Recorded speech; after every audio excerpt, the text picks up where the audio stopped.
Bonjour mesdames et messieurs, ce matin dans le cadre de cette antenne, nous sommes très heureux de vous retrouver parce que ensemble nous allons être informés sur ce qui se passe sur le plan local, national et international, sans oublier la question pour vous les auditeurs qui parlent de ce 16 janvier qui marque l'anniversaire de l'assassinat de l'ancien président congolais Laurent Désiré Kabila. Quel héritage gardez-vous de cet homme qui avait libéré la RDC de la dictature de Mobutu? Le professeur Dadi Salé sera de la partie pour des réponses et analyses de vos commentaires. Bien sûr, nous sommes avec lui et il est déjà en ligne. Mais tout d'abord, dans cette première partie, nous parlons ici de l'actualité, parlant des cadres du parti de l'opposant Katumbi qui a été arrêté par les services spéciaux à Lubumbashi. On en parle ici, c'est le fervent opposant John Mbangu de Ensemble pour la République, parti politique cher à Moïse Katumbi, qui a été arrêté par les agents des services spéciaux. C'était le mercredi 15 janvier, donc hier, devant la radio-télévision HK6 à Lubumbashi. Les motifs de son arrestation restent inconnus. D'après une certaine source, John Mbangu venait de terminer une émission à HK6. C'est en sortant qu'il serait brutalisé par les éléments des services spéciaux et conduit à destination inconnue. Cette arrestation intervient quelques jours après celle de son camarade toujours d'Ensemble pour la République, M. J.C. Moussé Loi. Également, dans l'actualité telle que nous révélée ce matin par le média Le Volcan News, on parle de Félix Tshisekedi qui promet la prison aux présumés détourneurs de fonds destinés au projet Tshilé-Gelou. On parle bien sûr ici ce matin du président de la République Félix Antoine Tshisekedi Tshilombo qui poursuit sa tournée dans les Grands Kasaï et a promis la prison aux détourneurs avérés des fonds alloués au projet Tshilé-Gelou. Dans sa brève allocution le mardi devant la population de Cabinda, chef-lieu de la province de Lomami, réunis à l'esplanade du gouvernorat de province, communiant dans la soirée avec la population de ces territoires après que son cortège ait parcouru un tronçon de calvaire de Mbujimaï en passant par Ngandajika Munyeji. Le chef de l'État a exprimé son inquiétude à la suite des travaux du projet Tshilé-Gelou. Félix Tshisekedi, le président, a fait ce voyage routier afin de se rendre compte de l'état des déliquances et des tronçons d'une centaine de kilomètres. Il a constaté que le projet Tshilé-Gelou piétine alors qu'il avait suscité de l'espoir. Mes frères me demandent l'état d'avancement du projet Tshilé-Gelou. Je suis venu ici pour m'enquérir de près de la situation. Je suis venu savoir s'ils ont travaillé ou pas. S'ils n'ont pas travaillé, qu'ils me fournissent des explications convaincantes. Sinon, ils iront en prison, surtout si le détournement est avéré. C'est déjà un problème, a affirmé le président Félix Tshisekedi face au milliers de Kabindé. Satisfait de l'exécution du projet Tshilé-Gelou, le président de la République promet d'abord de poser la question au gouverneur et à ceux qui étaient chargés du suivi des travaux. Et ici on parle de chers papa et maman. Sachez que le Congo que je voudrais voir aujourd'hui, c'est le Congo qui s'occupe d'abord du peuple. Je ne veux pas que ceux qui ont la charge de gérer les pays, les provinces, les territoires et autres entités détournent l'argent au détriment du peuple. C'est fini, à trancher Félix Tshisekedi. L'inquiétude de la population de cette province s'explique par le fait que lancé depuis mars 2021, le projet Tshilé-Gelou qui traduit la vision du président orientée vers le développement des infrastructures et l'amélioration de la qualité de vie de ses concitoyens n'a pas encore démarré dans les villes de Cabinda et de Mweneditu. Les projets Tshilé-Gelou consistent à la construction, réhabilitation et modernisation des infrastructures routières d'intérêt public à travers le pays, rapporte-t-on. Le coût total du contrat entièrement financé par l'État congolais tel que conclu le 23 septembre 2020 est estimé à 138 millions de dollars américains. Le montage financier, en croire le directeur général de l'OVD, a été effectué avec le concours de la banque IBA, qui a facilité l'obtention d'une ligne de crédit dans le cadre du partenariat public-privé, PPP en sigle. La durée des travaux était de 28 mois pour Kinshasa et de 38 mois pour l'espace Grand Kassai. Ces travaux sont exécutés par l'entreprise chinoise CREC 7. Après avoir rassuré la population de sa détermination ferme à développer les infrastructures de base à travers son programme, le président Tshisekedi a également abordé les programmes de santé universelle. Le ministre l'a dit, mais seulement je répète, les rôles des ministres, les rôles du président, tout ce qui sont du pouvoir exécutif n'est pas de dénoncer. Alors à quoi servirait la société civile, à quoi serviraient les ONG, etc., les églises pour dénoncer et pourquoi pas l'opposition?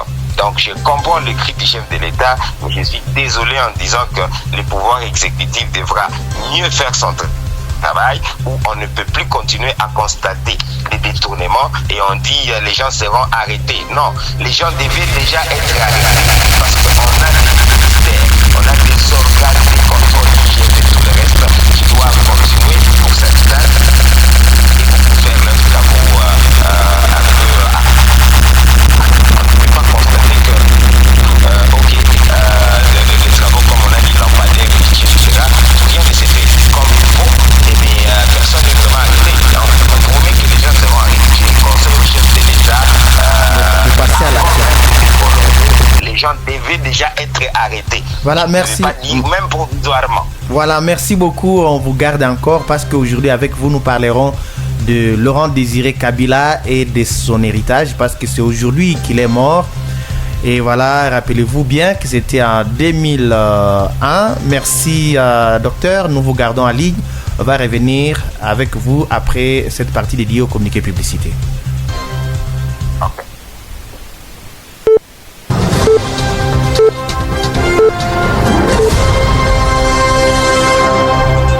Taïna la matinale, Fiston Muhindo.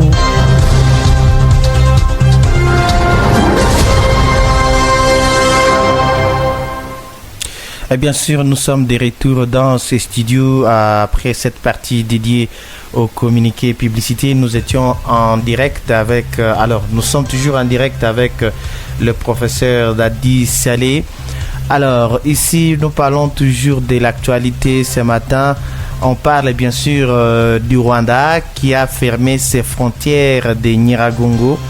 On parle de ça dans cette antenne. Ce sont des combats acharnés entre les forces armées de la République démocratique du Congo FARDC et les rebelles du M23 qui se sont intensifiés depuis le dimanche 12 janvier 2025 au niveau de Kibumba, territoire de Nyiragongo, alors que le FARDC repoussait les attaques du M23 soutenues par les Rwandais. Selon l'ONU, un autre front de tension est apparu. En effet, le Rwanda a fermé ses frontières au niveau de Kasizi et Kabuhanga, des localités situées aux abords du territoire de Nyiragongo. Décision intervenue depuis le 13 janvier 2025.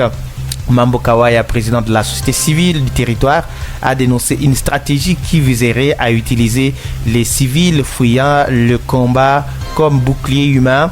Selon lui, cette mesure aurait été prise spécifiquement pour empêcher les déplacés des zones de Kibumba et Buhumba de se réfugier au Rwanda.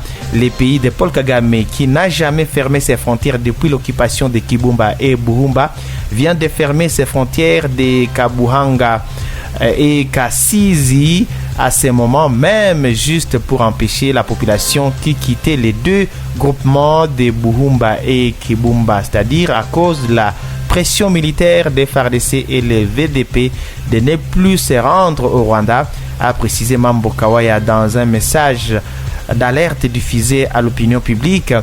Ce qui inquiète davantage la société civile de Nyiragongo, c'est le fait que, parallèlement à la fermeture des frontières pour les réfugiés, les troupes rwandaises continuent de traverser ces mêmes zones sans aucune entrave, transportant des cadavres, des blessés, du matériel militaire et même des minerais pillés en République démocratique du Congo. Malgré les multiples appels à un cessez-le-feu à provenance de la communauté internationale et des organisations régionales, les affrontements entre les FARDC et les rebelles du M23 donc se poursuivent sans relâche dans les territoires de Nyiragongo et Massissi. Voilà un peu à savoir ce matin dans le cadre de cette antenne. Ce 16 janvier marque l'anniversaire de l'assassinat de l'ancien président congolais Laurent Désiré Kabila. Quel héritage gardez-vous de cet homme qui avait libéré la RDC de la dictature de Mobutu? Nous sommes avec le docteur professeur Dadi Saleh ici avec nous. Il analyse et vos commentaires bien sûr. Mais tout d'abord, revenons avec lui pour nous parler un peu plus davantage, donc en bref, sur Laurent Désiré Kabila. Qu'est-ce qu'on peut retenir de Laurent Désiré Kabila, nous les enfants de la ville de Goma, de la province du Nord Kivu? Monsieur Dadi Saleh, nous sommes avec vous. Merci beaucoup. Je pense que c'est une très longue histoire. Oui, à bref. J'estime que nous devrions retenir ne jamais trahir la République démocratique du Congo. Et la guerre devait retourner là où elle a commencé. Je répète, ne jamais trahir la République démocratique du Congo. Ça, c'est un degré de Uzalendo effectivement assez élevé, c'est-à-dire du patriotisme, aimer sa nation et que le Congo est indivisible et que effectivement la guerre doit retourner là où elle a commencé, c'est-à-dire que c'est une détermination. Laurent Désiré Kabila, après tout ce qui s'était passé, avait effectivement constaté que on devait se battre comme des hommes un pour entrer et se préparer. Il n'y avait pas d'autre chose à faire que se battre. Je pense effectivement que si nous retenons les deux choses déjà, ça devait être déjà assez. Mais je peux retenir de Laurent Désiré Kabila a cessé. Pour certaines personnes, ils ne comprennent pas que cette autosuffisance et l'indépendance financière dont nous parlons, Laurent Désiré Kabila l'a essayé et il est arrivé à un niveau largement acceptable. Acceptable pourquoi? Parce que il n'a pas pris de dette. C'est un des rares présidents en Afrique et en République démocratique du Congo qui ne s'est pas endetté à essayer de faire quelque chose pour le peuple congolais, où en fin de compte on pouvait avoir les militaires des rangs qui pouvaient avoir leurs $100 sans retard, ça il faut le dire, et que nous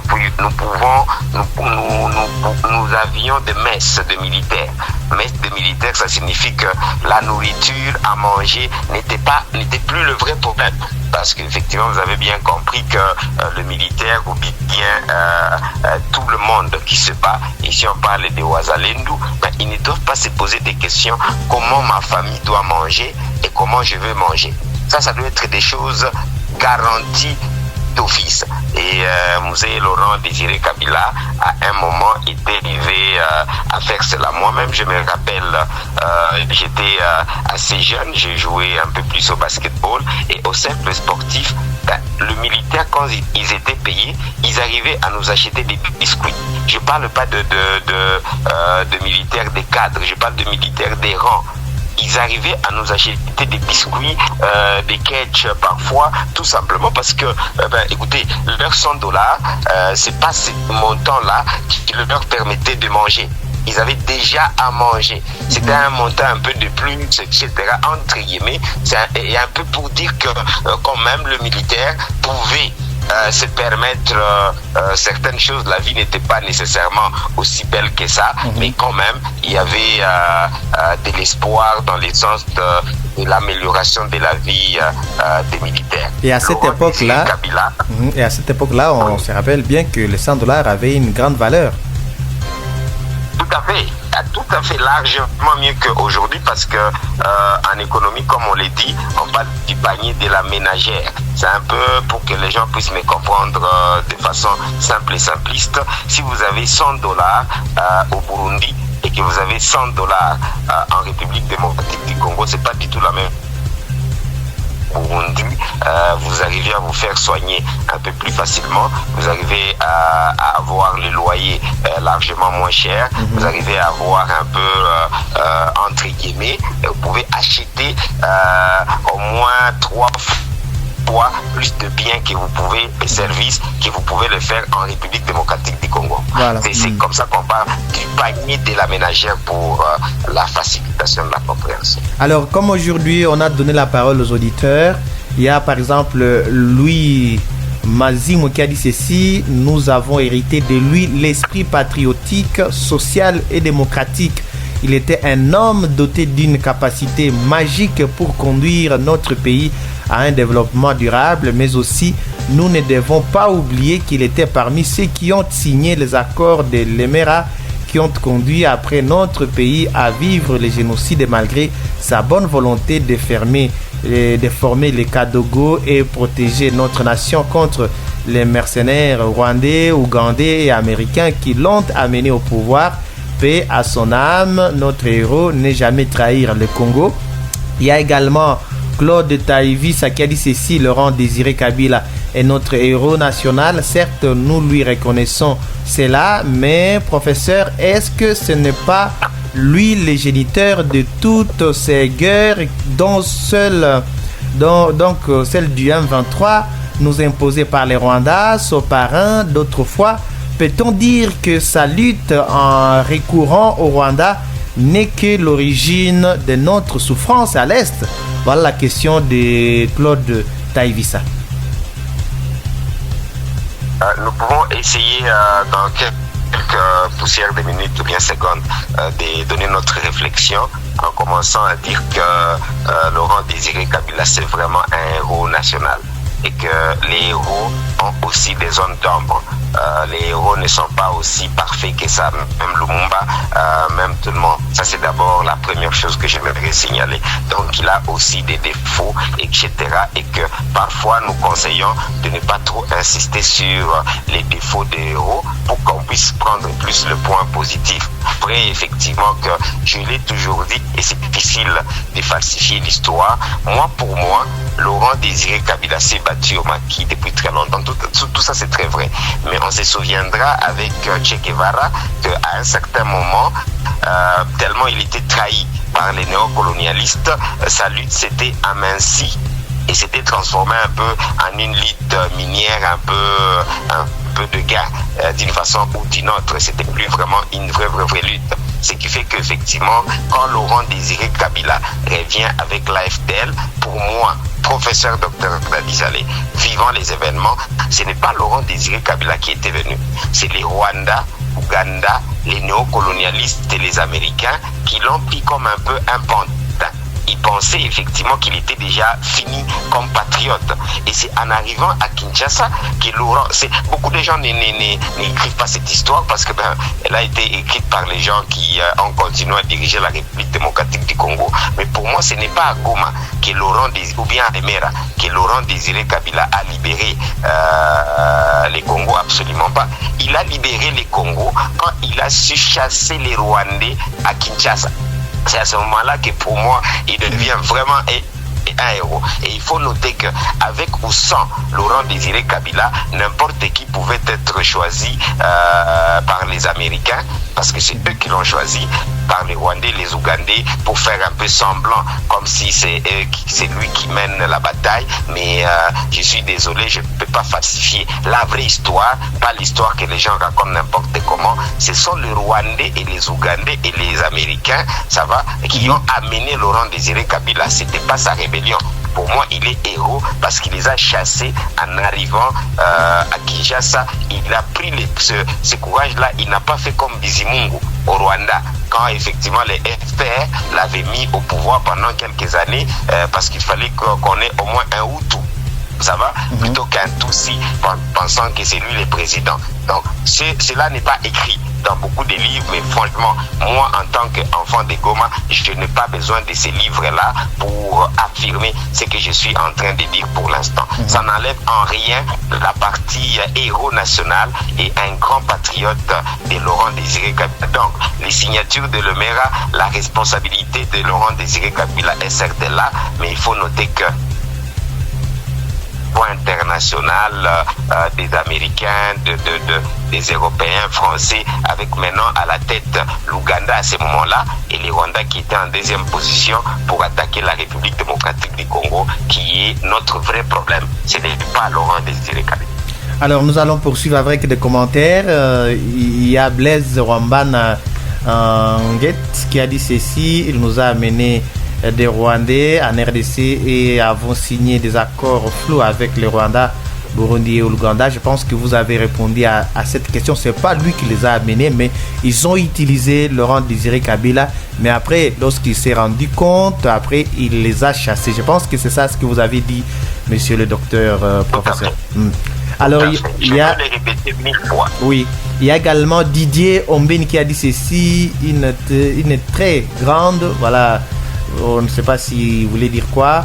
Il y a Nzanzu Silvouloa Mwenge qui a dit ceci: Laurent Désiré Kabila est considéré comme Corneille Nangaa actuellement. La seule différence serait donc la prise du pouvoir, mais certainement dans l'exercice de son pouvoir, il a fait une grosse erreur, celle de collaborer plus avec les étrangers qu'avec la population locale et laisse la RDC souffre. Kabila a une grande partie des responsabilités, une responsabilité, celle d'infiltration et de guerres répétitives. Il y a aussi l'homme, il y a Muzewa Kesho Muse qui dit ceci: l'homme qu'il fallait, donc lui parce que Laurent Désiré Kabila c'est l'homme qu'il fallait. Il y a Nzabou Lobo Augustin qui a dit ceci: je suis Augustin Nzabou depuis la ville de Bouni en Ituri. Selon moi, nous avons beaucoup d'héritage que nous gardons jusqu'à présent. D'abord, cette dictature qui avait tant régné dans les pays n'existe pas actuellement et n'existera plus jamais, selon lui. Ensuite, le bien qu'il avait fait est inoubliable et restera gravé dans les mémoires des Congolais, malgré les biens qu'il avait laissés sont oubliés par certaines personnes des Congolais. Il dit: nous demandons aux autorités congolaises de prendre des mesures nécessaires pour reprendre ces bienfaits sur toute l'étendue territoriale. Je vous remercie, messieurs les journalistes. Merci à vous. Il y a Daniel Kalemba Brian qui dit ceci: là, je suis sûr, s'il était vivant, on ne serait pas comme ça. Pourquoi je dis ça? Selon son plan, genre projet qu'il avait poussé les Congolais à bosser dans l'agriculture, les minéraux, lutte contre la corruption, l'alphabétisation, amener les investisseurs. Pourquoi? Pour qu'ils investissent au Congo, genre usine, industrie. Je ne l'ai pas vu car j'étais un gosse, mais j'aime lire. Il y a également le dernier commentaire, c'est celui de Rachel Moïse Simurai qui dit ceci: Laurent Désiré Kabila est l'un des héros qui méritent dans notre pays et pour l'Afrique, car pendant sa lutte et son règne, il a ravivé l'esprit patriotique et nationaliste des Congolais étouffés pendant 32 ans de Mobutu. Il a relancé l'économie industrielle d'armes et des minéraux dans les Katanga, payé régulièrement les militaires et policiers, stabiliser la monnaie alors qu'on venait de quitter les Zaïre vers les francs congolais, liquider toutes les dettes extérieures contractées pendant les règnes de Mobutu, tenir tête aux grandes puissances et sociétés multinationales impérialistes pour refuser les dettes extérieures et l'ingérence occidentale dans les affaires internes du pays, rompre avec les alliés qui commençaient à manifester les velléités expansionnistes et de balkanisation. Voilà un peu d'autres commentaires. Comment les analysez-vous et qu'est-ce que vous apportez comme commentaire? Globalement, je pense que on sent dans les chefs de la population des amis qui ont commenté que on reconnaît tous que Laurent Désiré Kabila, malgré tout, reste parmi les grands héros de la République démocratique du Congo par rapport à ses prouesses. Mais je pense que Nanga, pour moi, ça serait une grosse erreur, même si on peut penser qu'il y a des similitudes, c'est-à-dire le Rwanda, l'Ouganda, etc., ensemble, mais on a tellement appris et que lui-même aurait appris effectivement que le Rwanda et l'Ouganda ne faisaient que l'utiliser. Il a pris le courage de les chasser. Donc je ne pense pas que quelqu'un d'autre devrait penser faire effectivement comme lui, sinon ça serait une erreur. Donc surtout pas comparer notre grand héros avec ces grands traîtres des Nanga qui essayent de nous faire retourner un peu en arrière. Alors par rapport à un sentiment que je sens dans les commentaires où on essaie de responsabiliser d'une façon ou d'une autre Laurent Désiré Kabila, les maires, etc. Je pense qu'on devrait noter qu'à l'époque, nous avons toute une grande dictature de Mobutu et les gens en avaient un peu marre de Mobutu. C'est comme ça que c'était un peu plus facile pour le Rwandais d'utiliser un Congolais et de prendre le pouvoir dans ce sens-là. Donc la décision des Américains a été une très mauvaise décision, mais cela étant, on remarque que nous avions un très mauvais leadership global. Ça va? Et de l'opposition et de la majorité entre guillemets au pouvoir, des gens qui étaient des ouïstes, qui chantaient, etc., qui n'ont pas su avoir un peu ce que nous recommandons aujourd'hui, le leadership de l'unité. Le leadership de l'unité où nous devions nous battre pour la République démocratique du Congo. C'est ça qui a donné un peu une grande porte, effectivement, à une autre voie par rapport aux Américains et aux Français, où c'était maintenant la colonisation du Congo par exactement etc. Ougandais. Il faut dire que maintenant là nous avons James Kabarebe qui était pratiquement secrétaire général et Turka, quelque chose comme ça, mais qui était aussi chef d'état-major. À vrai dire, quand ils entrent, ce n'est pas du tout Laurent Désiré Kabila qui est en train de diriger. La direction était de main de fer effectivement des Ougandais et des Rwandais, c'est-à-dire des Américains qui essayaient de déstabiliser totalement la République démocratique du Congo pour qu'elle ne soit pas la gâchette comme exactement Lumumba l'aurait voulu. Donc au fond, ils s'étaient dit, après Mobutu, si nous avons des Congolais forts, des Congolais qui se contrôlaient, qui prenaient le pouvoir, ça serait une erreur. Donc, je reprocherais un peu cette facilité des Rwandais, des Ougandais et des Américains à prendre la République démocratique du Congo, à les déstabiliser totalement, comme c'est le cas jusqu'aujourd'hui. Je le mets sur la responsabilité totale des Nations Unies et de pays agresseurs, mais surtout sur les leadership, les autorités morales. Allô, monsieur le docteur? En tout cas, on a des difficultés de vous écouter. On va essayer de vous joindre sur une autre ligne. On va revenir sur vous. On a un petit souci lié à la connexion. Donc, nous allons prendre une transition pour nous allons revenir après en attendant qu'on entre en contact avec le docteur Dadi Saleh.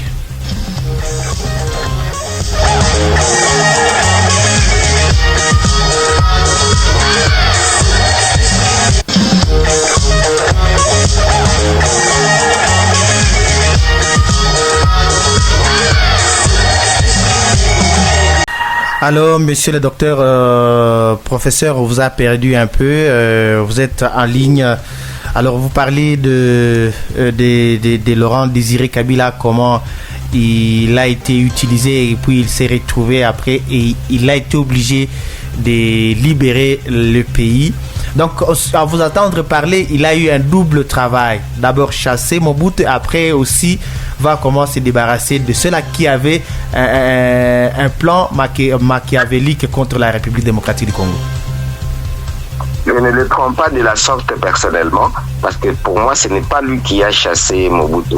Je suis désolé. C'est là où je dis que il y a quand même... mais il combattait Mobutu, il voulait combattre Mobutu lorsqu'il était dans les maquis. C'était parmi ses objectifs. 1965, tout à fait.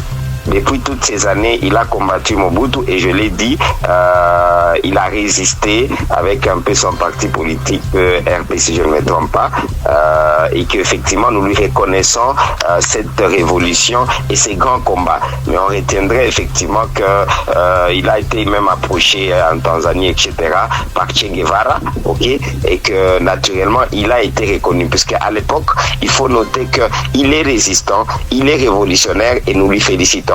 Mais cela étant, les néocolonialistes soutenant totalement Mobutu, parce qu'après la guerre froide, exactement, Mobutu est très fort, c'est pratiquement un agent de la CIA, ce qui fait qu'il démantèle à Moba un peu la grande résistance, Ewabora, etc., la grande résistance de Kabila, et c'est une désolation. Donc à ce moment-là, Kabila fuit presque totalement le maquis. Dans ce sens-là, on ne sait plus où il est en Tanzanie, au Kenya, etc. Il fait un peu plus le minerai, il essaie de se réorganiser, mais ça ne marche pas. Et d'un coup, après beaucoup d'années, on le voit revenir avec le Rwandais et les Ougandais. C'est à ce moment-là que j'ai dit, je distingue la lutte révolutionnaire qui était noble de Musée Laurent Désiré Kabila avec un peu cette stratégie où il n'avait même plus le moyen qu'il faut, il restait seulement très éloquent, comme tout le monde le sait, et avec un peu la profondeur de son message révolutionnaire qui était resté. Et alors, à ce moment-là, on connaît tous que quand il revient à Goma, il est totalement utilisé par le Rwandais, les Ougandais, les Américains. C'est là la petite phase noire de cette histoire, mais que moi je relativise, parce qu'à ce moment-là, en tant que grand stratège, s'il aurait refusé, nous aurions eu un Bizimungu, excusez-moi les mots, je néglige pas M. Bizimungu du Rwanda, nous aurions eu quelqu'un de faible arrivé à Kinshasa et qui aurait laissé, comme c'était les plans de la balkanisation de l'Empire Ima et d'autres plans que nous sommes en train de vivre. J'ai développé une thèse depuis un temps de la balkanisation indirecte qui a réussi.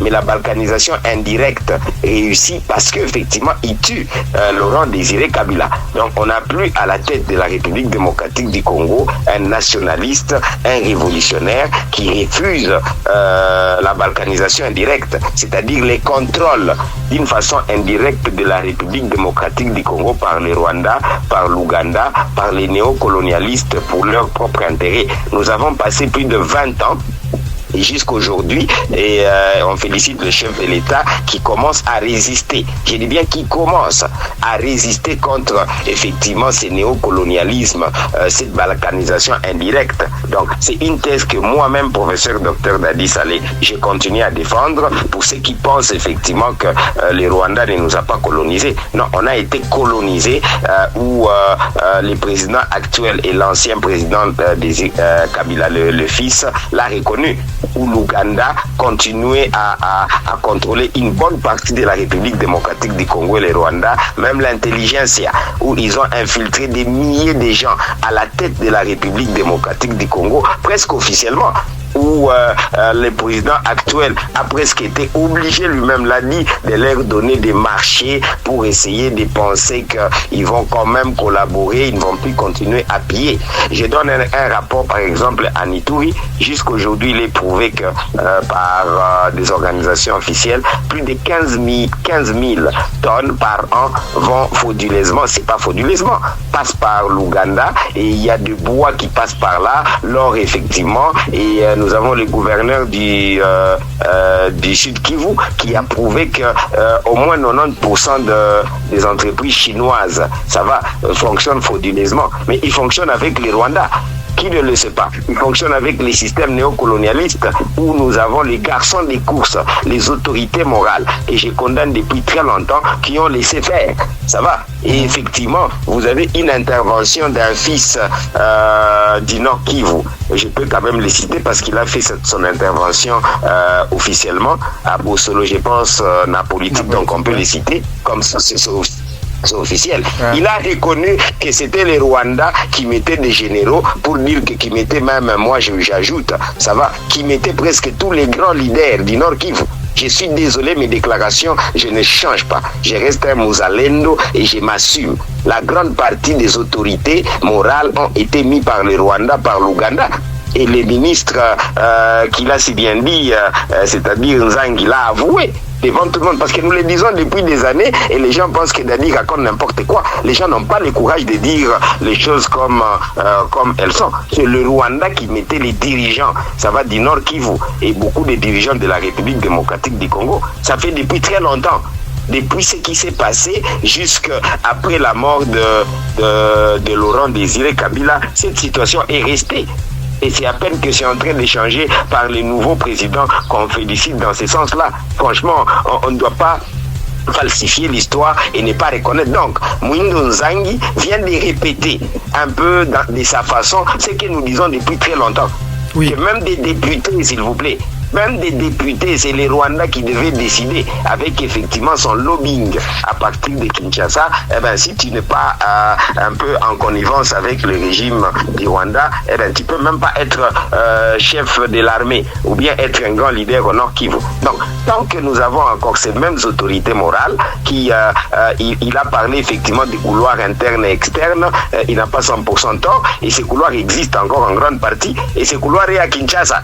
Et beaucoup de gens à côté du chef de l'État, tous ces gens-là de 1+4, ce qui nous renvoie effectivement à une bêtise où nous restons pratiquement dans le néocolonialisme, où la République démocratique du Congo ne contrôle presque rien. Donc le travail de Laurent Désiré Kabila a été saboté par en grande partie plus de 80% des autorités morales qui continuent à travailler pour les étrangers. C'est clair, noir sur blanc. Et aujourd'hui, qu'est-ce qu'on peut faire? Qu'est-ce que la jeunesse peut faire pour que on puisse revivre l'esprit de Laurent Désiré Kabila? Alors la jeunesse doit retenir cet esprit patriotique de Ozalendo avec les Kadogo et tout comme on l'a dit. Donc la jeunesse effectivement est dans le bon chemin avec les Wazalendo qui sont au front, qui sont en ville et qui commencent à être un peu petit à petit à Kinshasa. Là je vous signale que je suis sorti de Goma un peu. Il y a quelques jours je suis encore à Kinshasa parce que c'est là où beaucoup de décisions se passent. La jeunesse doit tout faire pour que les inscrits comme lettre de noblesse dans nos cœurs. Et qu'effectivement, pour l'instant, il nous faut cette partie aussi qu'on doit retenir des musées de Laurent Kabila. Ça va, cette sagesse-là et cette révolution. Donc moi, je propose la révolution politique, la révolution économique, la révolution culturelle, qui déjà, comme on peut le dire, il y a des précurseurs. Parmi mes précurseurs, il y a Laurent Désiré Kabila. Exactement. Parce que si la jeunesse, nous ne récupérons pas notre économie, comme il avait essayé de le faire, ne pas s'endetter, Kanyama Kassé, c'est l'autosuffisance, mais les gens ne retiennent pas souvent la fabrication de nos propres armes. Par nos propres ingénieurs, et effectivement il les avait utilisés. Donc dans l'esprit de Laurent Désiré Kabila, ça va, nous avions déjà cette philosophie que moi j'ai dit ma philosophie, professeur docteur Dadi Salé, Kujitegemea, Tomi Lukela, Tuso Sange Mosi Tuji Kebela. Et effectivement nous devions retenir ce qu'il avait dit, ne jamais trahir la République démocratique du Congo. Ce n'est plus acceptable que nous puissions avoir des traîtres qui essaient de s'appeler un peu révolutionnaires. On doit distinguer révolutionnaires et traîtres. Nous avons beaucoup de traîtres au sommet de l'État, en grande partie, qui devaient être en prison. C'est ce que nous disons les Koulouna en cravate et qui concernent. En tout cas, encore on a perdu le docteur. Nous espérons, voilà, il revient. Oui. Oui, je disais, nous pensons que la jeunesse, effectivement, de la République démocratique du Congo devait prendre Laurent Désiré Kabila dans tous les sens positifs. Comme je l'ai dit, s'il vous plaît, être héros. Je suis de Don Bosco Ngangi, ça va. Être saint ne signifie pas qu'on n'a pas péché, ne signifie pas qu'on n'a pas eu de points négatifs dans sa vie. Il en a eu.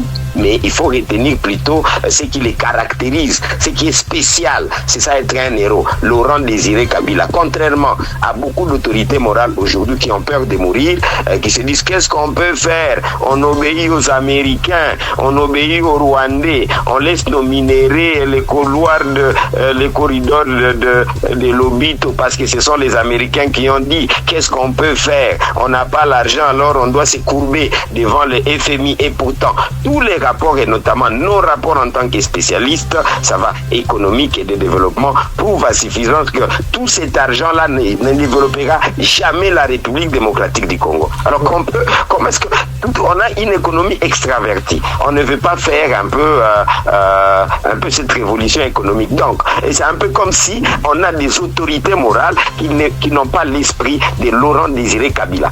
Alors la question est de savoir, est-ce que si les jeunes incarnaient cet esprit-là patriotique, cherchaient aussi à défendre le pays, est-ce que cela ne peut-il pas créer un conflit de génération avec les autorités morales? Ben oui, on ne fait pas des omelettes sans casser les œufs. Si ces autorités morales continuent à être des traîtres, je vous assure qu'elles ne sont pas toutes les autorités morales, mais franchement pour moi, plus de 80%. Et comme nous sommes à la radio, et je n'ai pas parfois ma langue en moi, quelqu'un m'a conseillé, mais bon, je ne suis pas tous les conseils, même si je suis pas mal des conseils. Mais prenez par exemple, parmi, c'était le président du Sénat, maintenant il est vice-président, je pense Batil Kwebo. Il a bien dit que c'est eux qui ont tué le pays. Il a dit dans des discours combien de fois? Ils ont pillé les pays, mais ils continuent à rester au service et c'est un peu comme si personne n'a tué ces pays. Il y a les responsables qui ont tué ces pays, qui ont volé ces pays. Donc je cite, c'est lui-même qui l'a dit, hein, c'est pas moi. Je cite Mende qui l'a dit qu'eux n'avaient que chaque fois à respecter ce que faisait ce que demandaient les ambassades. Là c'est Mende. Donc je viens de vous citer au moins 4 et je peux continuer à en citer qui reconnaissent un peu ce qu'on dit. Il y a des gens qui ont tué cette nation. Donc, être vieux ne veut pas dire qu'on a bien travaillé. Il y en a qui ont bien travaillé. On doit les garder comme des conseils. Mais franchement, pour l'instant, tant qu'on a ces mêmes autorités morales qui entourent le chef de l'État, eh ben, il ne faut pas trop s'attendre à des idées révolutionnaires. Il ne faut pas trop s'attendre à la révolution. C'est la raison pour laquelle on conseille au chef de l'État de faire comme Laurent Désiré Kabila, d'être le chef des filles de la révolution. Même s'il peut mourir, c'est ça être leader. Un leader ne peut pas avoir peur de la mort. Il doit se débarrasser de toutes ces autorités morales. Et la question est de savoir, mais ce qu'on peut aussi savoir, selon votre expérience politique ou selon votre expérience avec la jeunesse, est-ce qu'on peut dire qu'il y a des musées Laurent Désiré Kabila aujourd'hui? Oui, il y en a beaucoup, je peux le confirmer, et certains sont même morts et beaucoup sont vivants. Il y a vraiment beaucoup de patriotes qui s'assoient dans la lucha. Je ne vais pas citer des noms pour ne pas frustrer, parce que je risquerais d'en oublier, n'est-ce pas?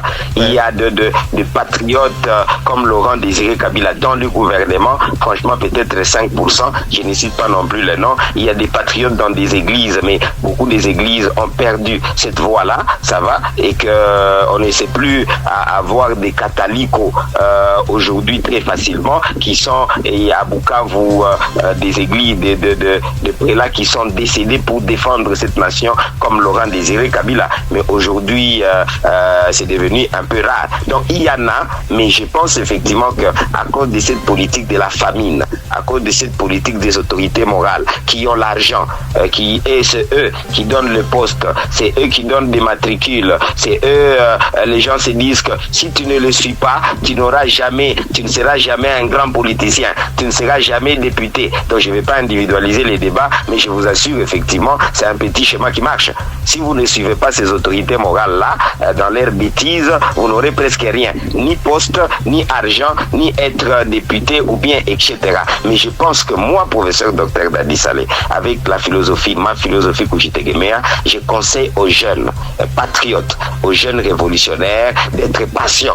Ce pays ne sera pas libéré par ces autorités morales parce qu'elles n'ont aucune intention de le faire, parce que ces autorités morales en grande partie sont eux-mêmes accusés, parce que je suis en train de le répéter, que personne ne pense pas qu'il n'y a pas de coupables par rapport à ces chaos en République démocratique du Congo, par rapport à ces chaos économiques où on ne contrôle rien. On n'a aucune banque congolaise, on n'a aucune grande entreprise minière. Tout a été vendu par ces autorités morales. Je lis les choses officiellement, et ce ne sont pas les autorités qui vont me dire l'inverse. On a presque plus de grandes entreprises minières. Ça n'existe presque plus. Ce sont les Chinois qui contrôlent presque tout. Les Canadiens, les Américains. Donc, vous comprenez que nous avons eu ces autorités morales à coût de quelques milliers de millions de dollars et ont des fermes, des hôtels. Il reste encore des ministres, il reste des députés parce qu'ils volent la population. Et ils amènent effectivement les miettes. Ça va? Quand on paupérise la population, on les ramène encore à certains de ces vaillants qui tombent dans leur filet. On les ramène un peu quelques billets de dollars. Ils se disent, moi aussi je peux quand même manger un peu. Et certains vaillants, certains Wazalendo suivent malheureusement ces autorités morales et détournent un peu la lutte. Donc je demande effectivement à ces jeunes-là, à nos vaillants, à nos papas, ça va, qui sont encore des Wazalendo, de suivre la voie de l'intérêt du peuple, bien que le peuple n'ait pas ses autorités morales. Merci à vous, docteur Dadi Saleh. On était en train de parler avec vous sur l'héritage de Laurent Désiré Kabila. Un dernier mot? Ne jamais trahir la République démocratique du Congo. Soyons des Wazalendo. Soyons, comme je l'ai dit cette année, c'est une année des Ouzalendo. Et Laurent Désiré Kabila a été des héros dans ce sens-là, où il a accepté de mourir. Et il savait qu'il allait mourir. Mais il a accepté de ne pas trahir. Il avait déjà trahi, ça je l'ai répété, mais il a accepté de ne plus jamais trahir la République démocratique du Congo. Il a donné par son sang. Je pense effectivement que des mémoires, nous devrions les considérer comme héros nationaux dans le vrai sens du mot, et nous dire effectivement que nous, maintenant qui restons, nous devons travailler même à mourir pour que cet héritage de la République démocratique du Congo dans l'autosuffisance, dans la non-trahison, dans la non-corruption, dans la non-dépendance puisse se pérenniser. Et bientôt nous allons avoir, comme il a dit, ramenons la guerre là où elle est venue. C'est la raison pour laquelle on s'étonne. Pour quelle raison on est même incapable de bombarder le Rwanda? On en parle, mais ça reste des discours. Non, on doit agir, bombarder le Rwanda, faire la guerre avec l'article 86 de la Constitution, se préparer sérieusement en faisant by doing. On doit se battre et non plus continuer à pleurnicher comme des enfants, comme si on est incapable de retourner les coups là où ils sont en train de venir. Merci à vous, docteur Dadi Saleh, professeur. Merci d'avoir partagé ces quelques informations avec nous et commentaires. Nous vous remercions et nous espérons vous retrouver à la prochaine. Pamoja tushitegemee.